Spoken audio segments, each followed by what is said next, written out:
আসসালামু আলাইকুম, কেমন আছেন সবাই? আবার আপনাদের সামনে আসলাম। আজকে আপনাদের সাথে কথা বলবো বিসিএস প্রিলিমিনারি ইংরেজি অংশের সাহিত্য পাঠটুকু নিয়ে। তো মূলত আমরা জানি ইংরেজিতে 35 মার্ক থাকে বিসিএস প্রিলিমিনারিতে, যার মধ্যে সাহিত্যতে 15 মার্ক এবং গ্রামারে মোরাললেস 20 মার্কের মতো থাকে, মানে মোট 35 মার্ক, কিন্তু মাঝে মাঝে 2-1 মার্ক এদিক ওদিক হয়।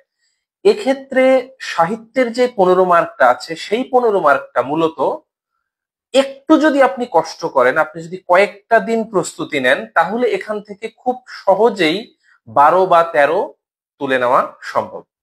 কিভাবে, কি বিষয়গুলো পড়বেন, কোন বিষয়গুলোতে বেশি জোর দিবেন এবং কোন বিষয়গুলোতে সাহিত্যের এই পার্টে আপনার একেবারেই পড়ার দরকার নাই, সেই বিষয়টা নিয়ে আজকে কথা বলবো।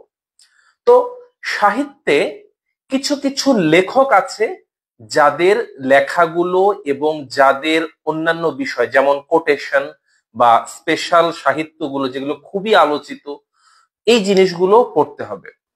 আমি মোটামুটি প্রশ্ন অ্যানালাইসিস করে যা দেখেছি, আপনার ওভারঅল প্রায় 30 থেকে 33টার মতো রাইটার আছে যেগুলো আপনি পড়লে এগুলো থেকে আপনি মোটামুটি 15 মার্কের মধ্যে 12-13 ইনশাল্লাহ কমন পেয়ে যাবেন। ইনশাল্লাহ বলছি, কারণ দু একটা প্রশ্ন ভাই বাইরে আসতেই পারে, সেগুলো একটু ক্ষমা সুন্দর দৃষ্টিতে দেখতে হবে। যেই রাইটার গুলো আপনারা অবশ্যই পড়বেন, উইলিয়াম শেক্সপিয়ার অবশ্যই।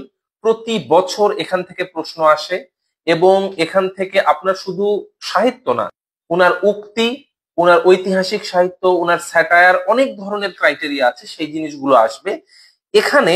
আপনার অন্যান্য লেখকের মধ্যে George Bernard Shaw, T S. Eliot, Ernest Hemingway, William Wordsworth, P B. Shelley, W B. Yeats, Charles Dickens, S T. Coleridge, Robert Browning, Jonathan Swift, E M. Forster, Thomas Hardy, Thomas Kyd, Ben Jonson, Christopher Marlowe, Alexander Pope, John Keats, Thomas Gray, D S. Lawrence, William Blake, O Henry, George Orwell, John Donne, Emily ও Charlotte Bronte, Lord Byron, Guy de Maupassant, Alfred Tennyson, James Joyce, Harold Pinter, John Milton এবং ডব্লিউ.এম.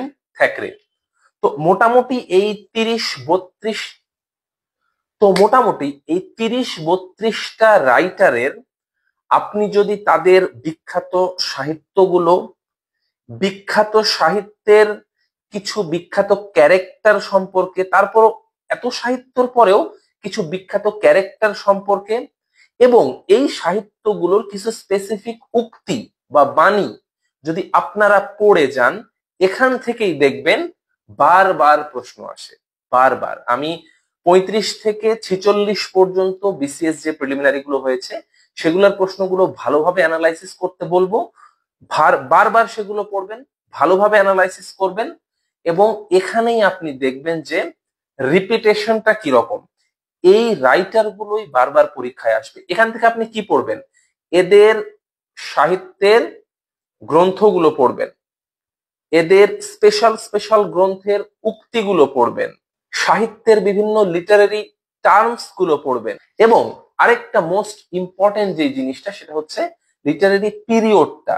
English লিটারেচারকে যে different পিরিয়ডে ভাগ করা হয়, সেই period গুলো আপনাকে অবশ্যই জানতে হবে, তার সালের ব্যবধানটা এবং কোন রাইটারটা কোন পিরিয়ডের ভিতরে আসে এই জিনিসটাও আপনাকে জানতে হবে। যেমন old English period, middle English period, renaissance, restoration, romantic period, Victorian এরা, মডার্নাইজেশন, পোস্ট মডার্নাইজেশন এবং কন্টেম্পোরারি পিরিয়ড। এই সময়গুলোর মধ্যে কোন রাইটার ফিট হয়, কোন রাইটার এই ডিউরেশনের মধ্যে ছিলেন, এই বিষয়টা আপনাকে জানতে হবে এবং এর ডিউরেশনটা কোন সাল থেকে কত সাল পর্যন্ত, কোন পিরিয়ড, সেই পিরিয়ডের যদি কিছু ঐতিহাসিক ঘটনাও আপনি জেনে যান, সেটাও আপনার জন্য খুবই ভালো হবে। তো এভাবে যদি আপনি একটু পড়েন, দেখবেন যে আপনার ইংরেজি সাহিত্যের যে 15 মার্কটা আছে, আপনি খুবই ইজিলি 12 থেকে 13 এখানে তুলতে পারবেন। তো আজকে এ পর্যন্তই, দেখা হবে আরেকদিন সামনে ভিডিওতে। আসসালামু আলাইকুম।